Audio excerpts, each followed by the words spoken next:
Hello, welcome to My Life in Spain. My name is Mark, and today I'd like to talk a little bit about the meeting between Volodymyr Zelenskyy and Vladimir Putin.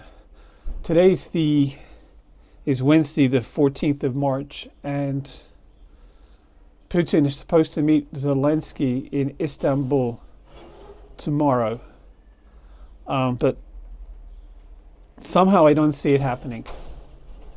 Now, Zelensky's played this very well.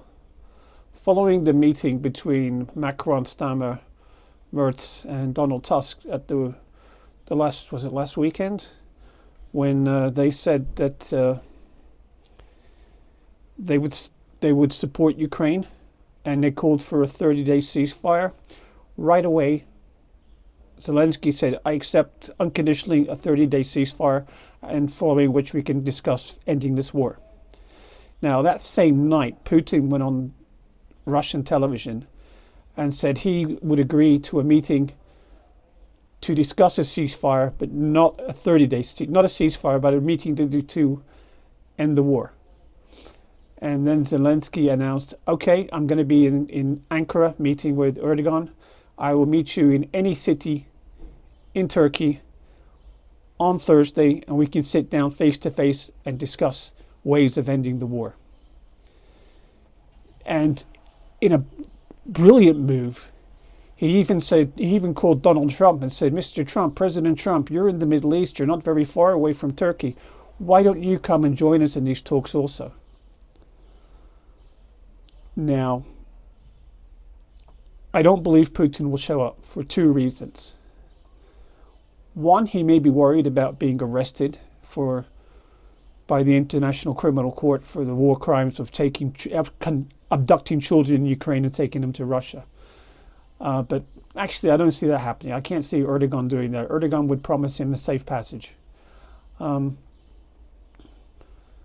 Trump won't go because there's really nothing in it for Trump at the moment. He'll send Marco Rubio and maybe Keith Kellogg and what's the guy's name? Steve Witkoff. And Putin instead will send Lazarov. But Zelenskyy already said, "I won't meet with anybody except Putin." So it's going to be a complete failure. But on the flip side, Ukraine comes out looking like the better party here because they want to talk, they want a ceasefire, they want to end the war. Putin doesn't want to end the war. If Putin ends the war, his cling to power might not last that much longer, and he knows that. He needs this war to continue. He needs to get more territory in Ukraine, and then he can declare a victory. But as things stand at the moment, I don't see any insight into the end of the war, which is a big shame. But what I do see is Europe supplying Ukraine with more weapons. I see Germany giving Ukraine the Taurus long-range missiles. And as far as the United States goes, I don't know. My guess is the pressure will be on Trump now, and Trump's got a very short attention span. And my guess is, like they've been threatening to do, he'll walk away. Now, the winner out of all this is Erdogan. Erdogan just did a great thing yesterday, getting Trump to meet with the new leader of Syria and lifting all the sanctions on Syria. That's great for Turkey. Turkey's got, I think, 2 million Syrian refugees, and they'd want them all to go back to Turkey. If they get the investment, they can rebuild Syria, create jobs, and the only big loser there is going to be Russia, because Russia's no longer of any interest to Syria at all.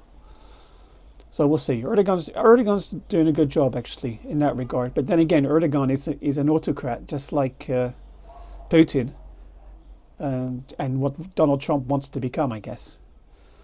Anyway, we'll see tomorrow. If I'm wrong, I'll make a video and say, "Oh, guess what? I was wrong. Putin showed up. It really surprised me." But I don't think he's going to. I think he's going to come up with an excuse that he had something else to do already. It was too short a notice for him. Anyway, we'll see. Okay, guys, thanks for watching. I'll catch you in the next video. Bye for now.